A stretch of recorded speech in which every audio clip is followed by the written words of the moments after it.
Hi friends, and welcome back to Decorate Your Life. In today's video tutorial, I'll be showing you how you can make beautiful and elegant pocket cards for any occasion. You can use any of your card builder dies from your stash because the concept is still the same. I'll be using the new Adoring Floret Card Builder die set by Becca Feakin for Spellbinders.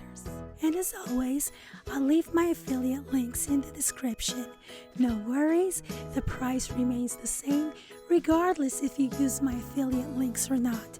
But I hope that you do use my links as they provide me with a small commission that helps me maintain my giveaways both here on YouTube and in my blog. Enjoy the tutorial.